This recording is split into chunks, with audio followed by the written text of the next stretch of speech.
সুপ্রিয় দর্শক, ভিওডি বাংলার নিয়মিত আয়োজন নিউজ ন্যারেটিভে আপনাদের সবাইকে স্বাগত জানাচ্ছি। আমি মঞ্জুর মিলন। আপনারা জানেন যে সমসাময়িক নানা বিষয় নিয়ে আমাদের এই আয়োজন। আর আজকের আমাদের আলোচনার বিষয় ডাকসু নির্বাচন 2025।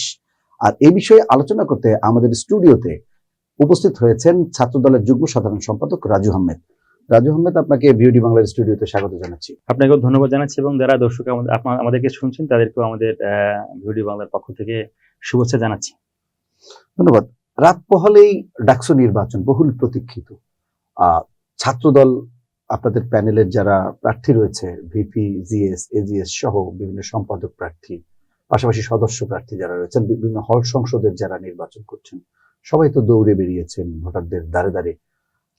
সব শেষে আসলে আপনাদের অবস্থাটা কি? আপনি আপনার প্যানেলকে কতটা এগিয়ে রাখবেন? আমরা ডাকসু সাধারণ শিক্ষার্থীদের একটা প্যানেল দাবি, ডাকসু নয়, সারা বাংলাদেশের প্রত্যেকটি ছাত্র সংসদ ইলেকশন, তারা তাদের নেতৃত্ব নির্বাচনের যে প্রক্রিয়াটা, স্বচ্ছ প্রক্রিয়া, গণতান্ত্রিক প্রক্রিয়া, সেই প্রক্রিয়াটা হচ্ছে ছাত্র সংসদ ইলেকশন, যেটা দীর্ঘদিন যাবৎ ফ্যাসিবাদী আমলের কারণে এটা বন্ধ ছিল এবং দীর্ঘ 28 বছর পরে কিন্তু 19 সালে ডাকসু হয়েছিল। কিন্তু সেই ডাকসুটা ছিল আসলে ইলেকশন ইঞ্জিনিয়ারিং এর ডাকসু। সেই ডাকসুটা কিন্তু সাধারণ শিক্ষার্থীদের ভোটের অধিকার প্রয়োগ করতে কিন্তু পারেন। আমরা দেখেছি বিভিন্ন জায়গায় হামলা মামলা হয়েছে, ভোট বাক্স ডাকাতি হয়েছে এবং ভিপি ক্যান্ডিডেট বিভিন্ন জায়গায় আহত হয়েছে।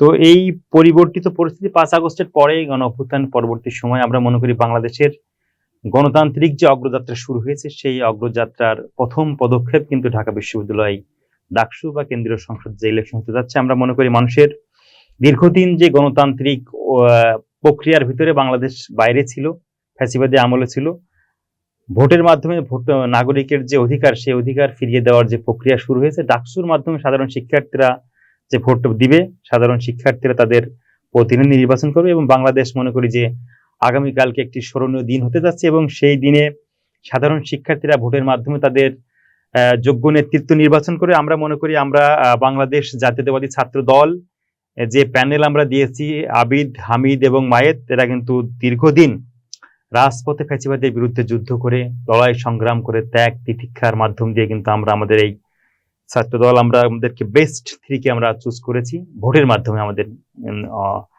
কেন্দ্রীয় সংসদ বিশ্ববিদ্যালয় ভোটের মাধ্যমে আমাদের এই প্যানেল আমরা নির্বাচিত করেছি। তো আমরা যেটা দেখলাম যে নির্বাচনী প্রচার প্রচারণা শুরু হওয়ার পর থেকেই আমাদের এই প্যানেলটি সাধারণ শিক্ষার্থী, প্রত্যেকটি শিক্ষার্থীর ধারে ধারে গিয়ে তারা তাদের আশার বাণী শুনিয়েছেন। তারা নির্বাচিত হলে কি করবেন সাধারণ শিক্ষার্থীদের জন্য। আমরা কিন্তু আমাদের প্যানেলে ঘোষণা করেছি বা আমাদের ইশতেহারে দিয়েছি কিন্তু গেস্ট রুম এবং গণরুম প্রথাকে আমরা চিরতরে ঢাকা বিশ্ববিদ্যালয় থেকে বিলুপ্ত করব। জোর করে মিছিলে নিয়ে আসার যে টেন্ডেন্সি ছিল বিগত সময় ছাত্র সংগঠনগুলো, সেটাকে আমরা কি বিলুপ্ত করব। সাধারণ শিক্ষার্থীদের যে বিশ্ববিদ্যালয় বা কলেজে বা তার শিক্ষাঙ্গনে সাধারণ শিক্ষার্থীরা তাদের একজন ছাত্রের যে অধিকার, সেই অধিকার নিয়ে কথা বলতে পারে এবং পড়ালেখার সুষ্ঠু পরিবেশ যাতে থাকে, সেই লক্ষ্য নিয়েই কিন্তু আমরা কাজ করে যাচ্ছি এবং আমাদের 10টি কিন্তু আমরা দফার মাধ্যমে আমরা কিন্তু ডাকসুর ইশতেহার দিয়েছি এবং সাধারণ শিক্ষার্থীদের মাঝে খুবই প্রাসঙ্গিক এবং খুবই যৌক্তিক ইশতেহার বলে আমরা দেখেছি এবং আমাদেরকে খুবই পজিটিভ সাড়া পেয়েছি এবং আমরা আমাদের ভিপি, জিএস, এজিএস প্রত্যেকটি শিক্ষার্থীদের কাছে গিয়েছে এবং তারা খুবই আনন্দের সাথে আমাদের এই ইশতেহার নিয়েছে এবং প্রার্থীদের আচার আচরণ, তাদের কথাবার্তা, চাল চলন, আমরা মনে করি আমরা ডাকসুতে যে প্যানেল ছাত্র দল দিয়েছি সবচেয়ে চৌকস, মেধাবী এবং স্মার্ট আমরা প্যানেল দিয়েছি এবং এই প্যানেল সাধারণ শিক্ষার্থীদের মাঝে খুবই জনপ্রিয়তা পেয়েছে এবং আগামীকালকে কিন্তু সেই কাঙ্ক্ষিত ভোটের দিন আমরা মনে করছি সাধারণ শিক্ষার্থীদের প্রত্যক্ষ ভোটের মাধ্যমে আমরা আমাদের এই পূর্ণাঙ্গ প্যানেলটি জয়লাভ করবে এবং সাথে সাথে বাংলাদেশের মানুষের সাথে সাথেই ঢাকা বিশ্ববিদ্যালয়ের শিক্ষার্থীদের দীর্ঘদিন যে তাদের নেতৃত্ব নির্বাচন করার যে গণতান্ত্রিক প্রক্রিয়াটাকে বন্ধ করে রাখা হয়েছিল, সেই যাত্রাটা কিন্তু কালকে থেকে শুরু হবে এবং বাংলাদেশ গণতান্ত্রিক যাত্রায় আরো এক ধাপ এগিয়ে যাবে, আমরা সেই প্রত্যাশা করছি এবং আমরা মনে করছি কালকে একটা সুষ্ঠু সুন্দর ভোটে হতে যাচ্ছে এবং সেই ভোটে ছাত্রদল বিপুলভাবে জয়লাভ করবে সাধারণ শিক্ষার্থীদের ভোটে। ধন্যবাদ। আমরা জানি যে 90-এ ডাকসু, আপনি বলছিলেন যে 90-এ ডাকসুতে ছাত্র দলের একটি নিরঙ্কুশ বিজয় হয়েছিল। আমরা দেখেছিলাম যে ছাত্র দলের একটা বড় উত্থানও কিন্তু সেই 90-এর মাধ্যমেই পুরো জাতির কাছে স্পষ্ট হয়েছিল। সেই যে জোয়ার, সেই যে এইটারও কিন্তু একটা প্রেক্ষাপট আছে। তখনও কিন্তু স্বৈরাচার ক্ষমতায় ছিল এবং ছাত্র দলের আমাদের যে প্যানেল জয়লাভ করেছিল, এরা কিন্তু প্রত্যেকেই রাজপথে স্বৈরাচার বিরোধী আন্দোলনে কিন্তু ছিল, এবং স্বৈরাচার পতনের পরেই কিন্তু ডাকসুতে কিন্তু ব্যাপকভাবে ছাত্রদল, ভিপি, জিএস, এজিএস বিভিন্ন হলে কিন্তু আমরা জয়লাভ করেছিলাম। এইবারও কিন্তু সেম প্রেক্ষাপট, স্বৈরাচার ক্ষমতায় ছিল, স্বৈরাচারকে বিতাড়িত করার জন্য আমাদের প্যানেলের সহ কিন্তু তখন পার্থক্য একটা আছে, তখন আপনাদের মূল প্রতিদ্বন্দ্বী ছিল ছাত্রলীগ, আর এখন প্রতিদ্বন্দ্বী কিন্তু শিবির। তখনকার প্রতিদ্বন্দ্বী কিন্তু আপনাদের আরো কঠিন ছিল। পার্থক্য আছে, কিন্তু প্রেক্ষাপটটা কিন্তু একই রকম, দুইবারই কিন্তু স্বৈরাচার পতনের পরে ডাকসু। সেই ট্র্যাকে যখন আমরা আছি, তখন সেই সময় ছাত্রদল কিন্তু স্বৈরাচার পতন আন্দোলনে অগ্র সৈনিক হিসেবে কাজ করেছে। স্বৈরাচার এরশাদ ছিল, এইবার ছিল স্বৈরাচারের শেখ হাসিনা। সেই শেখ হাসিনাকে সরানোর জন্য কিন্তু ছাত্রদল অগ্রভাগে থেকে 90-এর মতো কাজ করেছে, এবং আমরা মনে করছি প্রতিপক্ষ যেই হোক না কেন, XYZ, কিন্তু প্রেক্ষাপট কিন্তু একই রকম, স্বৈরাচার পতনের পরে ডাকসু। তো আমরা মনে করছি 90-এ যে আমরা ব্যাপক জয়লাভ করেছিলাম, মানুষ কিন্তু 90-এ কিন্তু আমাদেরকে আমাদের কর্ম দিয়ে, আমাদের কাজের জন্য, ফ্যাসিবাদ বিরোধী আন্দোলনে আমাদের রাজপথে সোচ্চার থাকার কারণে আমাদের কিন্তু 90-এর ডাকসুতে আমরা জয়লাভ করেছিলাম। এবারও ঠিক সেম প্রেক্ষাপট, আমরা ফ্যাসিবাদ বিরোধী আন্দোলনে ছাত্র দলের আমাদের প্যানেলে যারা আছে, এরা প্রত্যেকেই রাজপথে ছিল, সাথে ছাত্র দলের প্রত্যেকটি নেতাকর্মী কিন্তু অগ্র সৈনিক হিসেবে কাজ করে। অবশ্যই। তো আমরা মনে করছি প্রেক্ষাপট একই রকম, প্রতিপক্ষ যেই হোক না কেন, আমরা তাদেরকে মোকাবেলা করে আমরা ডাকসুতে নিরঙ্কুশ জয়লাভ করব। ধন্যবাদ। এই যে নির্বাচনের শুরু থেকেই একটা কথা উঠেছিল যে সেনা মোতায়েন হবে, পরবর্তীতে সেটি আবার বাদ দেওয়া হয়েছে ছাত্রদের বা শিক্ষার্থীদের দাবির মুখে। এটি একটি নেতিবাচক ধারণা তৈরি হবে, ঢাকা বিশ্ববিদ্যালয়ের শিক্ষার্থীরা দেখুন মানতে চাইছে না। এখন আসলে কি কোনো সংখ্যা বা ঢাকা বিশ্ববিদ্যালয় এমন একটি বিশ্ববিদ্যালয়, যে বিশ্ববিদ্যালয় আমাদেরকে ভাষার স্বাধীনতা দিয়েছে। 1952 সালে যে ভাষা আন্দোলন হয়েছিল, আমাদের বাংলায় কথা বলার যে বিষয়টা, এই বিশ্ববিদ্যালয় বাঙালি জাতিকে বাংলা ভাষায় কথা বলতে শিখিয়েছে বা দাবির পক্ষে সোচ্চার ছিল। 71 সালে যে স্বাধীনতার যুদ্ধ হয়েছিল, বাংলাদেশ রাষ্ট্রের কিন্তু জন্ম দিয়েছে ঢাকা বিশ্ববিদ্যালয়। সেই বিশ্ববিদ্যালয়ে সাধারণ শিক্ষার্থীদের ভোটের পরে আপনাদের সেনাবাহিনীর মতো একটা বিরূপ প্রতিক্রিয়া সৃষ্টি হতে পারে সাধারণ শিক্ষার্থীদের মাঝে। তো আমরা মনে করি ঢাকা বিশ্ববিদ্যালয়ে প্রত্যেকটি শিক্ষার্থী সচেতন, শিক্ষকরা আছেন, আমাদের কর্মকর্তা কর্মচারী আছেন, তারা যদি গণতান্ত্রিক মতাদর্শ ধারণ করেন প্রত্যেকে, তাহলে কিন্তু এখানে আইন শৃঙ্খলা রক্ষাকারী বাহিনী বা সেনাবাহিনী মোতায়েন করার কোনো প্রয়োজন নেই।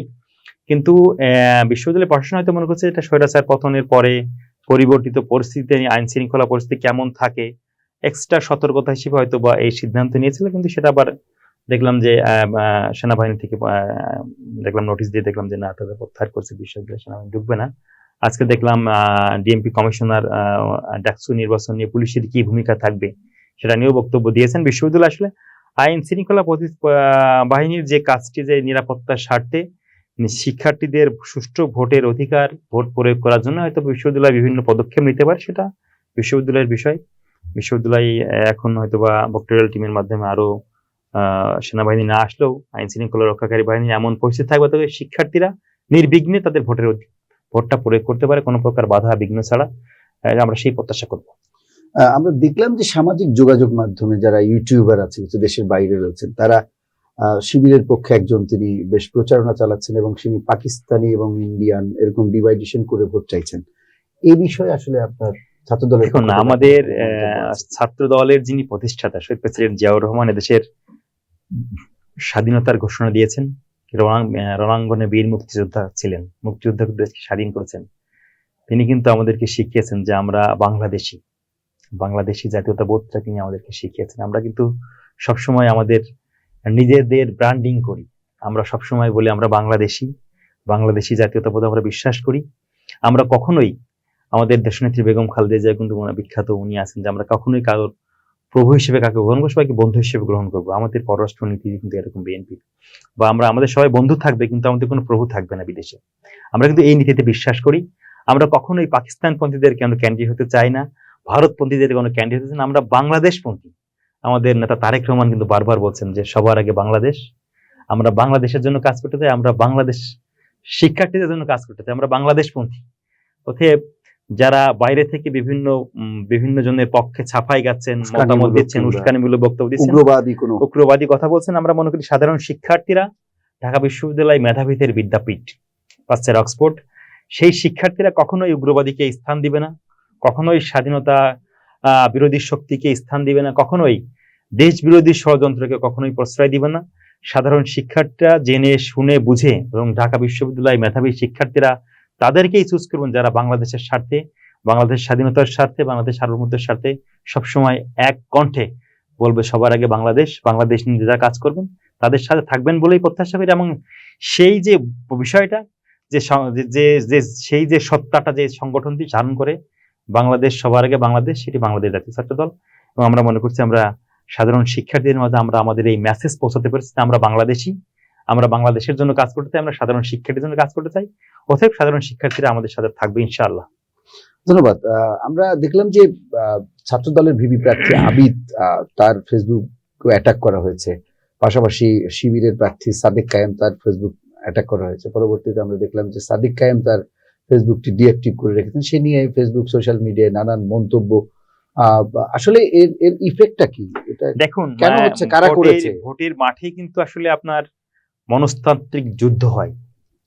যদি একজন প্রার্থী আগেই বুঝে যায় যে আমরা আসলে হয়তো পরাজয় বরণ করে নিয়েছি, ছাত্রদল যেমন ব্যাপকভাবে সাড়া ফেলেছে, অন্য যারা প্রতিপক্ষ আছে তারা ঈর্ষান্বিত হয়ে হয়তো ভোটের মাঠে তারা আগেই পরাজিত হয়েছে, কালকে রেজাল্টের অপেক্ষায় আছে সারা বাংলাদেশ এবং সারা জাতি অপেক্ষা করছে কালকে ভোটের মাধ্যমে কি হবে। কিন্তু এর আগেই কিন্তু মনস্তাত্ত্বিকভাবে যারা মেনে নিয়েছে ছাত্রদল বিপুলভাবে পাশ করবে, তারা কিন্তু ছাত্রদলের এই ভিপি জিএস এজিএস দের ফেসবুক আইডি নিয়ে কিন্তু তারা নষ্টামি করছে। এবং তারা আবার অন্য প্যানেলের লোক দেখলাম যে তারা ইচ্ছাকৃতভাবে ফেসবুক আইডি ডিঅ্যাক্টিভ করে তারা ছাপাই গাচ্ছেন যে আমাদের এরকম হচ্ছে না, আমাদের এরকম হচ্ছে না। আসলে তাদের আইডি এমন হচ্ছে না, তারা আমাদের আইডি নিয়ে যারা নষ্টামি করছেন তারা লোক দেখাচ্ছেন যে আমাদের আইডিতেও সমস্যা হচ্ছে, কিন্তু আসলে তারা ইচ্ছাকৃতভাবে ডিঅ্যাক্টিভ করছেন। কিন্তু আমাদের গুলো অন্য পোর্শন থেকে আমাদের গুলো ডিঅ্যাক্টিভ মানে আমাদের আইডি হ্যাক করা হয়েছে। এটা সরকারের সহায়তা ছাড়া এটা আসলে আমরা ওরকম ভাবে যেহেতু সত্যতা নাই কে আমাদের হ্যাক করছে, তো আমরা মনে করবো যে আসলে আইসিটি যে বিষয়টি সেটি আসলে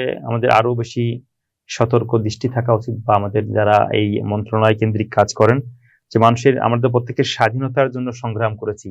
ফেসবুক আইডি মানুষের ব্যক্তি স্বাধীনতা থাকে, এই আইডি যখন আপনি নিয়ে যখন নষ্ট করে দিতে চান তাহলে এটা আপনার ব্যক্তি স্বাধীনতার উপর একটা হস্তক্ষেপ করা হয়। আর তো আমরা মনে করবো এদিকে আরো সজাগ দৃষ্টি থাকবে, এবং যারা এই নোংরামি গুলো করবেন বা করছেন, আমরা মনে করি কালকে আগামীকাল ভোটের মাধ্যমে সাধারণ শিক্ষার্থীরা তাদের জবাব দিবেন, এবং তাদেরকে এই অপশক্তিদের বা যারা অপসংস্কৃতিতে আছেন তাদেরকে সাধারণ শিক্ষার্থীরা কালকে ব্যালটের মাধ্যমে এদেরকে জবাব দিবেন। আমার আবিদের একটি বক্তব্য আমার কানে ভাসছে, সেটি হলো তিনি বলেছিলেন গত দুদিন আগে যে আমরা যারা জিতবো তারা তো জিতবোই, যারা হারবো তারাও জিতবো। মানে এই যে একটা পরিবর্তনের ইঙ্গিত বা এই যে ইতিবাচক একটা চিন্তা, আমরা 5 তারিখের পর থেকে কিন্তু আপনি ছাত্র দল, আমরা কেন্দ্রীয় সংসদ থেকে শুরু করে আমাদের প্রত্যেকটি ওয়ার্ড, উপজেলা, ইউনিয়ন পর্যায়ে আমরা কিন্তু পজিটিভ রাজনীতির যে ধারাবাহিক সূচনা আমরা কিন্তু করেছি। আমরা কিন্তু এমনও করেছি যে আমাদের নেতাকর্মী কোনো অপরাধ করলে আমরা তার বিরুদ্ধে মামলা দিয়ে তাকে পুলিশে অ্যারেস্ট করিয়েছি। আমরা পরিবর্তনের দিকে যাচ্ছি, এবং আমরা কোনো প্রকার অন্যায়, অপপ্রচার, অপসংস্কৃতিকে আমরা দূর করে দিয়ে আমরা বাংলাদেশকে সবাইকে নিয়ে বাংলাদেশটাকে সুন্দর করে বিনির্মাণ করতে চাই। এবং সুষ্ঠু ধারার যে রাজনীতি আমাদের বিএনপির ভারপ্রাপ্ত চেয়ারম্যান তারেক রহমান উনি আমাদেরকে নির্দেশনা দিয়েছেন, এবং আমাদের সাংগঠনিক অভিভাবক আমরা তারই দিক নির্দেশনা ফলো করে আমরা কাজ করে যাচ্ছি। এবং আমরা সবসময় দেশনেত্রী বেগম খালেদা জিয়া, শহীদ প্রেসিডেন্ট জিয়াউর রহমান এবং তাদের জ্যেষ্ঠ পুত্র তারেক রহমান, আমরা কিন্তু পজিটিভ রাজনীতিতে বিশ্বাসী করি এবং আমরা গণতন্ত্রে বিশ্বাসী করি। আমরা সেই ধারাবাহিকতা রক্ষার্থে আমরা কিন্তু আমাদের নেতাকর্মীদের বক্তব্যে, কথায়, কাজে, আচরণে আমরা কিন্তু সেই প্রভাবটা রাখার চেষ্টা করছি যে আমরা পজিটিভ দিকে যাচ্ছি, বাংলাদেশ পজিটিভ রাজনীতির দিকে এগিয়ে যাচ্ছে। সবকিছু মিলিয়ে এই যে আপনাদের প্রার্থীরা এতদিন ভোট চাইছে মানে ভোটারদের দ্বারে দ্বারে গিয়ে, আপনি বললেন যে সবার অ্যাপ্রোচ একটা পজিটিভ অ্যাপ্রোচ প্রত্যেকটি হলে শিক্ষার্থীদের মধ্যে, এটি আসলে আপনারা প্রতিষ্ঠিত করতে এই যে আপনারা কি কি কাজগুলো করেছেন ধারাবাহিকভাবে 5 আগস্টের পরে? আমরা 5 আগস্টের পরে আমরা ক্যাম্পাসগুলোতে আমরা শিক্ষার্থী বান্ধব, আমাদের ভিপি যিনি আছেন তিনি কিন্তু রাজপথের সম্মুখ সারির যোদ্ধা ছিলেন, স্বৈরাচার পতন দেখেছেন যে তার বক্তব্য, আচরণ, তিনি রাজপথে কেমন ভূমিকা রেখেছিলেন, জীবনের ঝুঁকি নিয়ে সাধারণ শিক্ষার্থীদের সাথে নিয়ে তিনি কেমন আন্দোলন করেছিলেন। আমাদের জিএর যিনি ক্যান্ডিডেট আছেন তিনি কিন্তু শিক্ষার্থীদের জন্য কমল মেডিয়েট প্রতিষ্ঠা করে সাধারণ শিক্ষার্থীদের অনেক মানে সাধারণ শিক্ষার্থীদের চিকিৎসার বিষয় দিয়েছেন, কোরআন প্রতিযোগিতার আয়োজন করেছেন। বা এই যে শিক্ষার্থীরা যখন ঈদের সময় বাড়িতে থেকে যখন ঢাকাতে থাকে যারা ছিল হলে তাদের খাবারের ব্যবস্থা করেছেন, মানে শিক্ষার্থী বান্ধব যে কাজগুলো করা দরকার সেই কাজগুলোই কিন্তু আমরা ছাত্রদল 5 তারিখের পর করতেছি। মানে একজন সাধারণ শিক্ষার্থীর কি সমস্যা হচ্ছে, একজন সাধারণ শিক্ষার্থী একজন রাজনৈতিক দলের কাছ থেকে, একজন ছাত্র সংগঠন থেকে কি প্রত্যাশা করে, আমরা সেই প্রত্যাশা পূরণের জন্য চেষ্টা করছি এবং আমরা মনে করি যে আমরা সেই পজিটিভ দিকে এগিয়ে গিয়েছি এবং সাধারণ শিক্ষার্থী আমাদেরকে সাদরে গ্রহণ করেছে। আমরা এগিয়ে যাচ্ছি পজিটিভ ভাবে। রাত পোহালেই ভোট, প্রশাসন কর্তৃপক্ষ যারা রয়েছেন, রিটার্নিং অফিসের কর্মকর্তা কর্মচারী বৃন্দ এবং ভোটাররা সার্বিকভাবে কি বলবেন সবার উদ্দেশ্যে? আমরা একটা প্রত্যাশা করব, ফ্যাসিবাদ বিতাড়িত হওয়ার পরে বাংলাদেশের মানুষের যে ভোটের অধিকার থেকে 17 বছর মানুষ বঞ্চিত ছিল, আগামীকালকে ডাকসুর দিকে কিন্তু সারা বাংলাদেশ তাকিয়ে আছে এই ভোটটা কেমন করে হবে। এবং আমরা মনে করছি যে প্রশাসনের যারা দায়িত্ব আছেন এবং ঢাকা বিশ্ববিদ্যালয়ে যারা আমাদের শ্রদ্ধেয় শিক্ষকরা আছেন, আমাদের বিশ্ববিদ্যালয়ে আমাদের অগ্রজরা আছেন, একটা সুষ্ঠু সুন্দর ভোটের আয়োজন করবেন, যে ভোটে সাধারণ শিক্ষার্থীরা নির্বিঘ্নে তাদের ভোটের অধিকার প্রয়োগ করতে পারবে এবং আগামীকাল থেকেই বাংলাদেশ একটা যে গণতন্ত্রের দিকে অগ্রযাত্রা করেছে 5 তারিখের পরে, স্বৈরাচারী পতনের পরে, এই ডাকসু থেকে এসে ডাকসু ভোট সুন্দরভাবে অনুষ্ঠিত হওয়ার পর বাংলাদেশ আরো অগ্রভাগে এগিয়ে যাবে। গণতন্ত্রের যে মূল যে বিষয়টি মানুষের ভোটের অধিকার, সেই অধিকারটাকে ডাকসু থেকেই শুরু হবে এবং ফেব্রুয়ারিতে জাতীয় ইলেকশন, জাতীয় নির্বাচন, সেই নির্বাচনের একটা রিফ্লেকশন হয়ে যাবে যে ঢাকা বিশ্ববিদ্যালয়ে কেমন ভোট হচ্ছে। এই সুষ্ঠু সুন্দর ভোটের মাধ্যমে কিন্তু জাতির কাছে একটা বার্তা যাবে যে আমাদের আগামীতে আমরা কেমন বাংলাদেশ বিনির্মাণ করতে যাচ্ছি। মানুষ ভোটের অধিকার প্রয়োগের মাধ্যমে গণতান্ত্রিক প্রক্রিয়ায় বাংলাদেশ যাত্রা শুরু করেছে এবং সেই যাত্রাতে ছাত্রদল সবসময় ভ্যানগার্ড হিসাবে মানুষের ভোটের অধিকার আদায়ের জন্য, গণতন্ত্রের পক্ষে কথা বলার জন্য সবসময় থাকবে এবং আমরা গণতন্ত্রের সৌন্দর্যের জন্য আমরা সবসময় সবার কাছ থেকে গণতান্ত্রিক আচার আচরণ আমরা প্রত্যাশা করবো যে আমরা যদি গণতান্ত্রিক বিশ্বাস করি, আমরা গণতন্ত্রের দিকে এগিয়ে যাই। অন্য যারা আছে ফ্যাসিবাদী আমলে যারা ফ্যাসিবাদী আচরণ করেছেন তারাও তাদেরকে, যারা বিতাড়িত হয়েছেন তারা তো হয়েছেন, যারা ফ্যাসিবাদের দোষর ছিলেন তারা নিজেদেরকে সংশোধন করে দেন, গণতন্ত্রের শুভদাসটাকে বওয়ার জন্য আরো বেশি করে কাজ করেন, সেই প্রত্যাশা রাখবো। আপনাকে অসংখ্য ধন্যবাদ, এত ব্যস্ততার মধ্যেও আপনি আমাদেরকে আপনার মূল্যবান সময় দিয়েছেন। আশা করছি ভবিষ্যতে আপনাকে আমরা আমাদের আপনাকে ধন্যবাদ, সাথে সাথে আমাদেরকে যারা শুনছেন তাদেরকে ধন্যবাদ জানিয়ে আজকে শেষ করছি। সুপ্রিয় দর্শক, আলোচনা শেষ করার আগে দু একটি কথা বলে শেষ করতে চাই। ছাত্র দলের যুগ্ম সাধারণ সম্পাদক রাজু আহমেদ বলছিলেন যে এই ডাকসুর মাধ্যমে একটা ইতিবাচক পরিবর্তন ঘটবে। আমরাও সেটি প্রত্যাশা করি যে এই ডাকসু নির্বাচনের মাধ্যমে একটি ইতিবাচক রাজনীতি ডাকসুর মাধ্যমে সারা বাংলাদেশে ছড়িয়ে পড়বে এবং যে রাজনীতির মাধ্যমে আমরা যে পরিবর্তনটি প্রত্যাশা করছি সেটি আদতে সম্ভব হবে এবং বাংলাদেশের মানুষের যে একটা স্বপ্নের বাংলাদেশ গঠনের যে স্বপ্ন সেটিও পূরণ হবে। আপনারা সবাই ভালো থাকুন, সুস্থ থাকুন, নিরাপদে থাকুন। সবাইকে ধন্যবাদ।